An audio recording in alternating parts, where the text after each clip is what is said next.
Merci beaucoup mesdames, merci beaucoup messieurs, vous qui nous regardez à l'instant sur votre télévision. Merci à vous tous qui nous suivez de partout à travers le monde via nos différentes applications.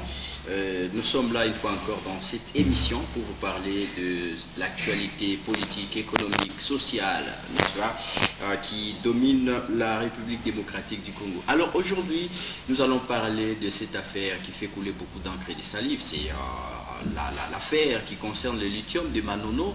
Alors vous savez bien que grâce au lithium, on peut arriver à fabriquer des batteries, n'est-ce pas? Et ce lithium-là, il va provenir de Manono pour avoir des batteries. Alors, pourquoi l'usine sera installée à Lubumbashi, non pas dans les Tanganyika? Ça, c'est la question que beaucoup se posent, surtout les habitants de Manono. Ils veulent savoir pourquoi cela doit se faire là-bas, pourquoi pas, n'est-ce pas, dans les Tanganyika. Nous allons parler également de l'affaire du Olomami. Depuis plusieurs années, la province du Olomami est parmi celles, n'est-ce pas, des 4 provinces démembrées qui connaît beaucoup de turbulences, qui connaît un recul de développement. En tout cas, si vous allez dans les Olomami, les larmes vont couler. Alors pour en parler, je reçois sur ce plateau l'apôtre Cephas Kasongo. Apôtre, bienvenue. Merci, cher frère Jules. Merci pour nous avoir invités. Voilà, alors moi je suis content parce que finalement nous vous avons eu sur ce plateau. Après notre rendez-vous qui avait manqué, mais maintenant là on est ensemble. Exactement, nous sommes là. Oui. Nous sommes là et surtout je suis très ravi de voir aussi l'état du studio. Oui. On est vraiment content de ça. Voilà, alors nous allons parler de ces deux thématiques-là. On commence par l'affaire du lithium. On vous pose d'abord cette question. Quelle est l'importance de ces minéraux-là? Non, ces minéraux permettent à ce qu'on puisse fabriquer, traiter et avoir le batterie. Et le batterie, pour le moment, vous sentez, il y a les gouverneurs qui disent c'est quelque chose qui va donner un boom économique. Oui. Donc, au niveau mondial d'ailleurs. Oui. Voilà pourquoi nous disons que non, notre province a une richesse que Dieu a donnée dans cette province et nous voulons que la population puisse en bénéficier. Voilà. Alors nous savons bien que Manono, n'est-ce pas, c'est dans les Tanganyika, c'est un des territoires de Tanganyika, contient d'autres minéraux, notamment je pense l'étain, avec Zaïre étain qui était devenu Congo étain, mais maintenant c'est le lithium qui est prisé par beaucoup de personnes. Alors vous vous êtes indigné de voir que les autorités de notre pays veulent installer l'usine dans la ville de Lubumbashi, c'est dans le Haut-Katanga, au lieu que ça soit installé à Manono ou bien dans les Tanganyika, par exemple à Kalimi. Exactement, mon bien-aimé. D'ailleurs, je ne suis pas seul à m'indigner. Toute la province est indigne. Je dirais peut-être la province du Olomami ainsi que la province de Tanganyika. Vous savez, le gouvernement national est appelé, est censé voir l'intérêt de toute la population en général. C'est vraiment inconcevable de voir une province qui a ses ressources, mais leurs ressources là, que ça ne soit pas au bénéfice de la dite province, mais les ressources, que ça soit bénéfique d'une autre province. Vous n'allez pas accepter ça. Mais ce sont les mêmes provinces du de l'ex-Katanga. C'est l'ex-Katanga qui est démembré pour le moment, qui est démembré. Le Haut-Katanga est en train de se nourrir avec ses richesses. Le Olomami et le Tanganyika souffrent. Je ne sais pas si le Haut-Katanga est en train de donner quelque chose dans le Olomami. Non. Je ne sais pas si le Haut-Katanga est en train de donner quelque chose dans le Tanganyika. Alors là, c'est comme qui dirait, vous arrivez dans une parcelle, quelqu'un qui vous dit non, Minakuya Kuchimbula ma brique, je viens Nichimbule ma brique utiliser ta parcelle, et après un temps, il va prendre le brique, il part construire une maison ailleurs. Il vous laisse la parcelle abîmée. Est-ce que ça, vous n'allez pas accepter? Non, c'est pas normal. Alors, qu'est-ce que vous craignez si l'usine est installée à Lubumbashi? Non, nous craignons parce que nous avons suivi tous les propos que le gouverneur du Haut-Katanga a dit. Nous avons senti une petite discrimination là-dedans. Vous imaginez le gouverneur qui dit l'installation, l'implantation de cette usine à Lubumbashi, sera au bénéfice de la population du Haut-Katanga. C'est-à-dire la population du Tanganyika ainsi que la population du Olomami est exclue dans cette histoire. Comment est-ce que vous allez comprendre ça? Oui.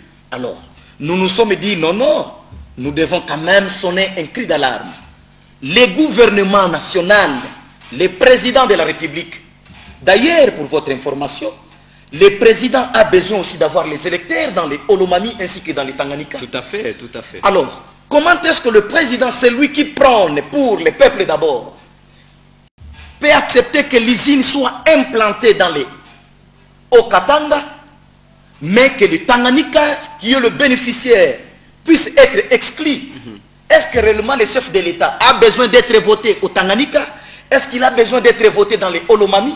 Parce que vous savez, le développement du Tanganyika, ça va impacter aussi dans les Olomami. Oui. Voilà pourquoi vous voyez, c'est des provinces qui sont des provinces voisines qui partagent presque toute la culture, a besoin à ce que cette usine soit implantée à Manono. Il n'y a pas de raison. Je ne sais pas si peut-être il y a quelqu'un qui peut accepter à ce que nous puissions faire un débat contradictoire avec lui. Oui. Je suis d'accord. Il va me donner quelles sont les raisons qui ont fait à ce que l'usine soit implantée dans les Haut-Katanga. Mais est-ce que dans les Tanganyika, est-ce qu'on a du courant pour implanter des grandes usines comme celle-là? Exactement, dans les Tanganyika, nous avons du quoi? Précisément d'abord à Manono, nous avons le barrage. Vous partez au village de Bianamouanga. Voilà. Il y a eu juste quelque chose qui a été touché là. Oui. Et les gouvernements, si les gouvernements mettaient les moyens... C'est depuis, si j'ai bonne mémoire, depuis 1997, je pense que cette usine avait été touchée. Exactement, quand il y l'usine a avait été l'entrée touchée. des Rwandais à Manono. Exactement, l'usine a été touchée. Oui. Et qu'est-ce qui empêche que les gouvernements puissent arranger? Mais ça risque de prendre beaucoup de temps. Bon, ça ne va pas prendre beaucoup de temps. Les temps que, ça, c'est un projet. C'est un projet. Lorsque vous prenez un projet, Oui. vous devez mettre tout. Vous devez préparer tout. Vous savez, l'installation de l'usine à Manono, ça va booster la province. La province aura l'électricité. Ok. La province sera asphaltée. Et ça va désenclaver la province et ça va amener le développement. Vous voyez? C'est ainsi que nous, la population du Tanganyika et la population de Olomami, là je parle en tant qu'un jeune révolutionnaire. Exactement. Nous, cette population-là, nous voulons à ce que l'usine soit installée, implantée à Manono. Parce qu'il n'y a pas de raison. Si vous dites que non, à Manono, il n'y a pas le courant. Comme ça, que l'usine soit implantée dans le Tanganyika, précisément à Kalemi. Vous savez, Kalemi, il y a des frontières. Oui. Il y a le Rwanda, Oui. il y a la Tanzanie. Oui. C'est déjà une province qui est déjà pilote, une province qui peut recevoir n'importe... Il y a l'aéroport et autres, vous voyez. Oui. Quand nous disons, et nous sommes en train d'insister, c'est parce qu'il s'agit de l'intérêt de la population. L'installation de cette usine fera à ce qu'on puisse construire les hôpitaux. Ça va permettre à ce que la population puisse avoir du boulot. Donc ça va donner, ça va booster le développement. Le Congo, ce n'est pas seulement Kinshasa ni Lubumbashi. Oui. Le Congo, c'est l'ensemble de toutes les provinces du pays. Ici, il y a une province qui vient de naître d'ailleurs. Et cette province a besoin aussi de connaître le développement.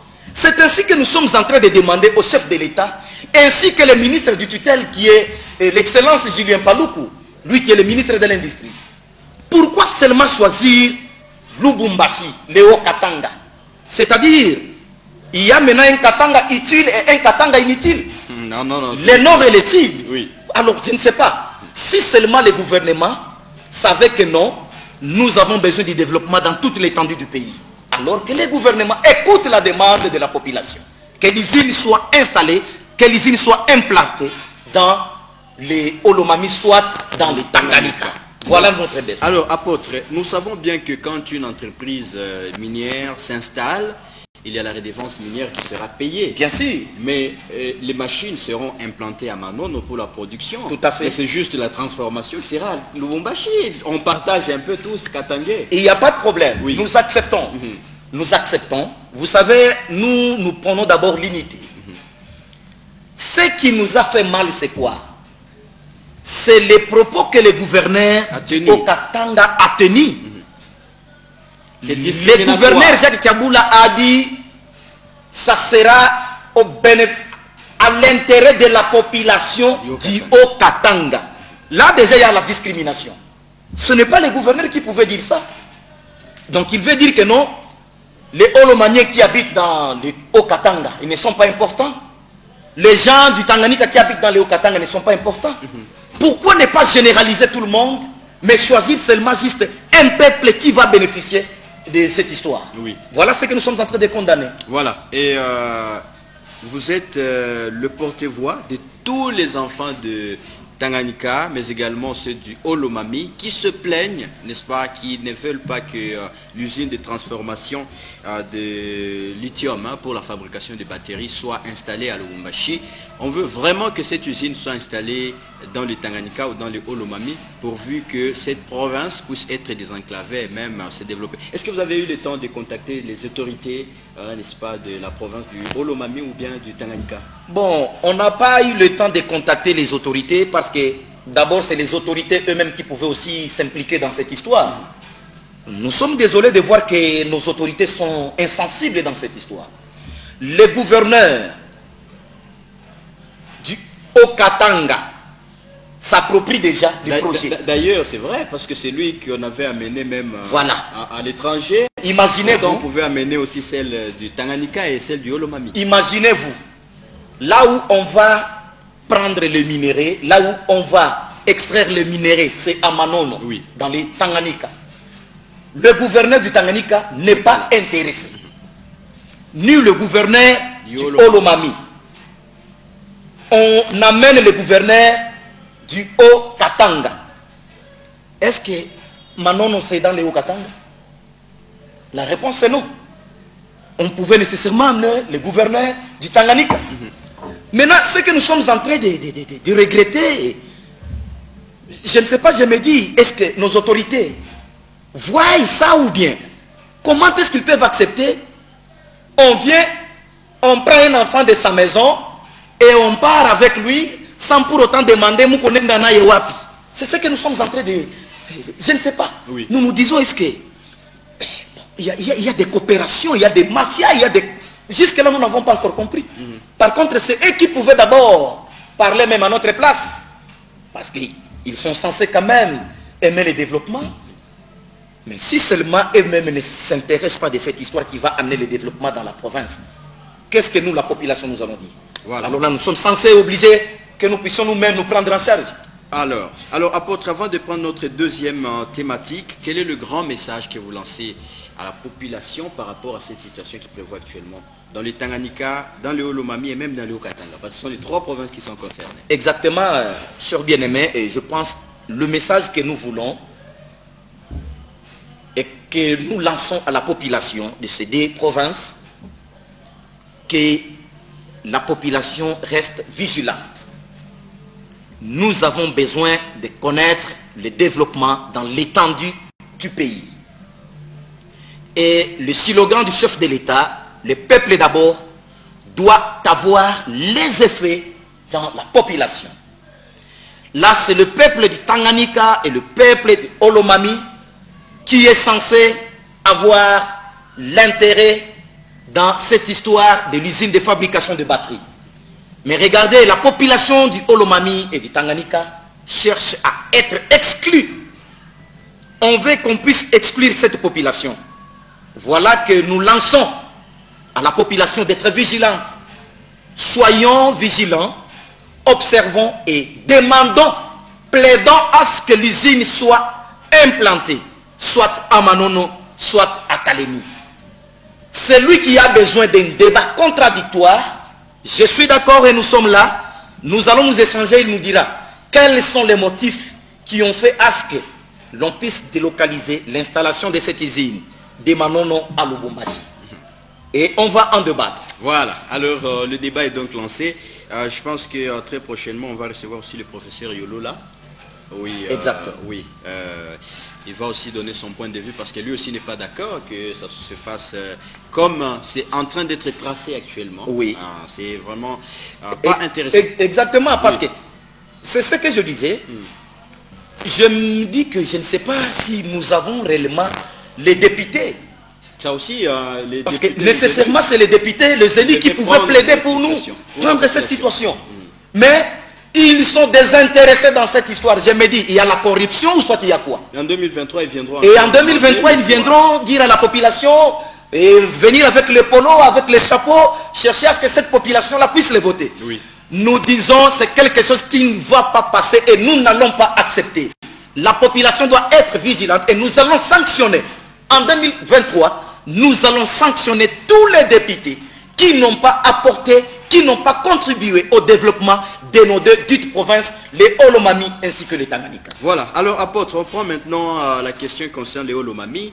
En tout cas, moi j'ai été dans les Olomami, mais c'est déplorable. Selon, quelle est votre analyse que vous faites, l'analyse générale de la province du Olomami? Je vous dis, les Olomami est dans l'enfer. Les Olomami est délaissé. Les Olomami traversent vraiment un temps que nous ne pouvons pas vraiment... Vous vous imaginez une province qui est agro-pastorale. Aujourd'hui, cette province est impraticable. Donc, il n'y a pas moyen d'y arriver parce qu'il n'y a pas de bonnes routes. Le chemin de fer même. Alors, la province est dans les chaos. Et vous savez, cette population de cette province demande à ce que le chef de l'État puisse même faire quelque chose pour eux. C'est comme qui dirait que le chef de l'État ne reconnaît pas que dans les Olomami, il y a un peuple. Comment oublier, comment délaisser cette population qui souffre? Oui. Aujourd'hui, si vous partez à Kabongo, vous allez trouver, il y a le maïs qui s'abîme déjà, parce qu'il y a déjà 6 mois, 8 mois, que le train ne passe pas. Même le train ramassage ne passe pas.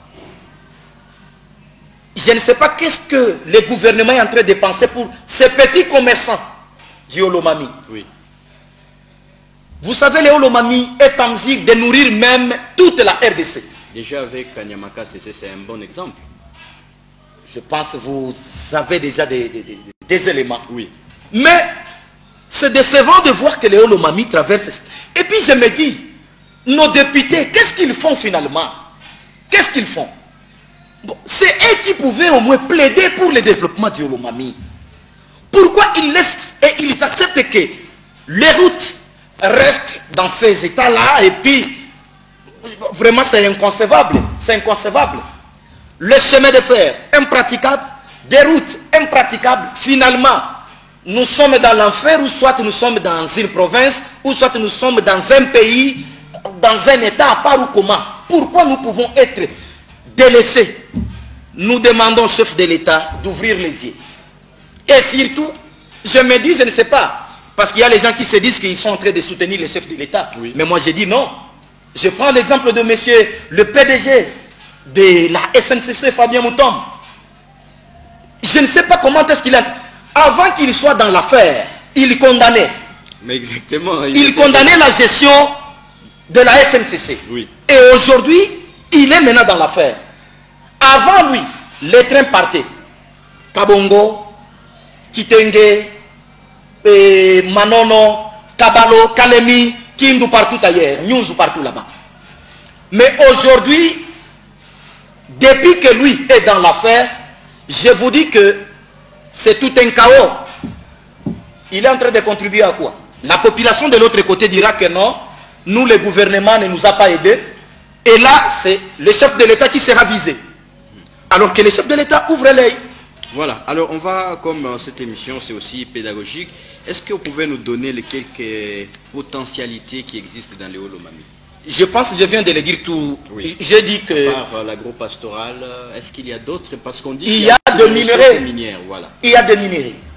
Dans les Olomami, nous avons le diamant, nous avons de l'or, nous avons le cuivre, nous avons tout. Mais ce qui fait que les investisseurs ne puissent pas s'intéresser de la province, c'est l'état des routes. Déjà que l'aérodrome de Kamina, c'est déplorable. C'est déplorable. Comment est-ce que quelqu'un peut accepter des... Il y a beaucoup de... Hein, on va dire en Kiswahili, moi, Mayani a Mingi-san. Je me dis, comme on dit chez nous, que qui saute vraiment. Et qui saute vraiment. Oui. Mais il y a quand même de nouvelles autorités. Avant l'émission, d'ailleurs, j'étais en train de vous poser cette question. On voit quand même Madame la gouverneure, hein, n'est-ce pas, qui est là. Est-ce qu'il n'y a pas un ouf de soulagement? Parce que quand même, une personne qui est venue, nous voyons, elle-même fut, je pense, présidente de l'Assemblée. Exactement, nous voyons le 2 mars qu'elle est en train de mener. Nous attendons la concrétisation. Donc jusque-là, elle n'a rien fait. Bon, je ne suis pas son porte-parole ni son communicateur. Oui. Qu'on nous présente ce qu'elle a déjà fait. Mais on voit, par exemple, je vais le citer, Smith Masumba qui montre toujours la bonne gestion de Madame la gouverneure. Il montre la bonne gestion en quoi? La gestion doit être palpable. La gestion n'est pas imaginaire. Nous voulons palper. Ce ne sont pas de longs textes. Nous voulons palper. Nous n'avons pas besoin de beaucoup de discours. Oui. Nous avons besoin de voir la réalité. C'est ce que nous voulons. Oui. Les discours, ça va. Le 2 mars, nous tous, nous avons vu, elle a fait des contacts. Cette fois-ci, on l'appelle Madame Contact des contacts. Nous voulons maintenant voir les réalisations. Palper ça. Voilà ce que nous attendons. Elle a mené des contacts. Maintenant, il faut qu'il y ait des réalisations dans le Holomami. Voilà ce que nous sommes en train d'attendre. Voilà. Alors, il faut dire que le Holomami, ce n'est pas seulement Kamina. Le Holomami, c'est aussi Malembankulu. Le Holomami, c'est Malembankulu. Oui. Le Holomami, c'est Kanyama. Le Holomami, c'est Kabongo. Le Holomami, c'est Bukama. Voilà. Donc, le Holomami, nous avons des territoires. On dit qu'à Bukama, il y a des bons, je vais dire même des bons poissons. Papa, je vous dis que c'est une province qui est bénie. C'est une province qui est bénie. Comme je vous ai dit tout au début que le Holomami est capable de nourrir toute la République. Si seulement le gouvernement s'intéressait de cette province, je vous dis que les gens vont quitter Kinshasa, vont quitter Lubumbashi, vont quitter Kolwezi, partout là-bas, pour aller habiter dans le Holomami. Ça, je dis le Holomami, c'est un paradis. C'est un paradis. Lorsque vous regardez la situation géographique du Holomami, vous allez dire que réellement c'est une province qui est bénie. Nous avons tout ce qu'il faut, mais la province, elle est délaissée.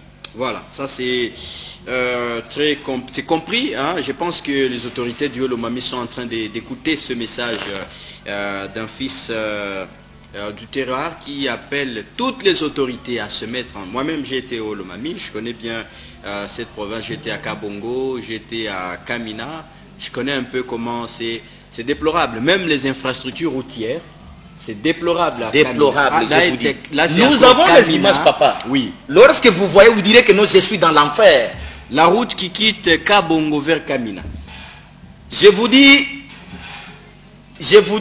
vous pouvez faire de Kabongo, Kamina, vous pouvez faire une semaine. Vous pouvez faire une semaine avec le camion. Or que pas. Surtout avec la saison des pluies. Apôtre, on comprend. Alors, parce qu'on est pratiquement à la fin de notre émission, quel est le grand message maintenant que vous pouvez lancer à toute la population qui nous a suivis?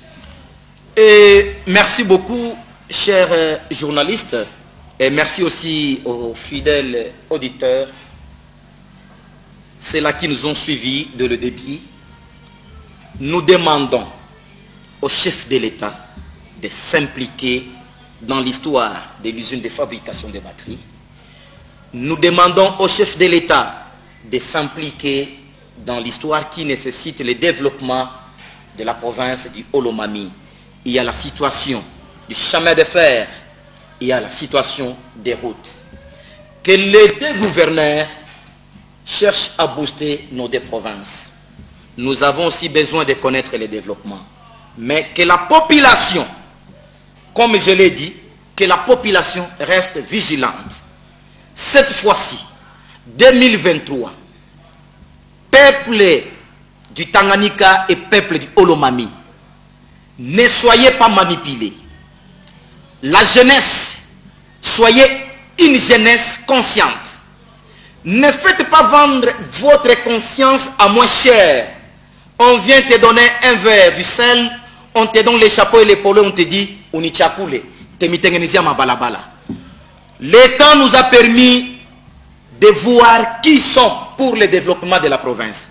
Cette fois-ci, nous allons sanctionner tout celui qui n'a pas apporté le développement dans nos deux provinces. Voilà, vous avez compris, donc 2023, toute la jeunesse doit être vigilante. Hein? Batoto à Katanga, il faut quoi vigilant? Muntu achikwe kumilanda tena, parce que nous avons vu, nous voyons que Bintu Biendek qui se trouve à Penda. Cette fois-ci, nous voulons que Bintu Biendek. Hein? Et la province du Katanga, c'est parmi les provinces qui ont beaucoup de richesses, qui nourrissent même toute la République, mais l'état dans lequel la plupart de ces provinces, à part le Haut-Katanga, peut-être le Lualaba, et le Tanganyika qui commençait avec Zoé Kabila, en tout cas, Olomami, est comme une situation catastrophique. Alors, vous qui êtes aux côtés du gouverneur Isabelle, il faut lui dire des vérités. La province, il comme état mbaya ça. Il comme état mbaya manjia. D'ailleurs, dernièrement, on nous a même envoyé une image d'une école, j'ai oublié le nom de cette école de Kamina, qui est dans un état déplorable. J'ai vraiment oublié cette école-là. Donc, c'est une ancienne école, mais qui est dans un état catastrophique, à Kamina. Moi-même, j'ai étudié à Charles-Luanga, Saint-Charles-Luanga, là-bas, à Kamina. C'est là où j'ai obtenu mon diplôme. Je connais bien là-bas. C'est là aussi j'ai étudié. Voilà. Donc, nous connaissons bien Kamina, Banduku, Mweke, Kichwa, Namikulu, Nakili, Biote, Mwile province, pour que tout chez Haya. Ba autorité, ba les beignets, ba Joseph Kabila, ba Katangé, ba Mingi, Santa, ba Kuolo Mami, Bote, Bangoimukena. Je pense qu'il est de Lolomami. Oui. Bah oui, Nani, même s'il est déjà décédé. Le ministre ici, ancien de la santé, Kabange Numbi. Bah Nini, bah Wit Mulongo. Be ba mingi san. Ils sont nombreux. Beko ba mingi. D'ailleurs, ba mi ba toto anini ya Katanga, ba tumika na Joseph Kabila. Ba mingi, ba Molomami, ba mingi. Mais vous n'avez pas aidé votre frère pour que cette province se développe. Alors, on va se fixer rendez-vous très prochainement. On sera encore avec Apôtre Cephas. Donc, il faut tout sensibiliser bantu bien mingi sana. Pourvu que lithium à Manono, il bénéficie au bateau à Manono. Tout à fait. Chikoué lithium, il s'aide bantu bengine, mais bateau à Manono, barakia vile avant la macage. N'est-ce pas ça, apôtre? C'est vraiment très important. Oui. Ça, c'est un message très fort. C'est tout ce que nous sommes en train d'éliter. Nous militons pour ça. Et nous n'allons pas nous laisser faire. Nous n'allons pas nous laisser manipuler. Nous allons accepter si il faut que nous puissions marcher, nous allons marcher pour l'intérêt de la province du Tanganyika et du Olomami.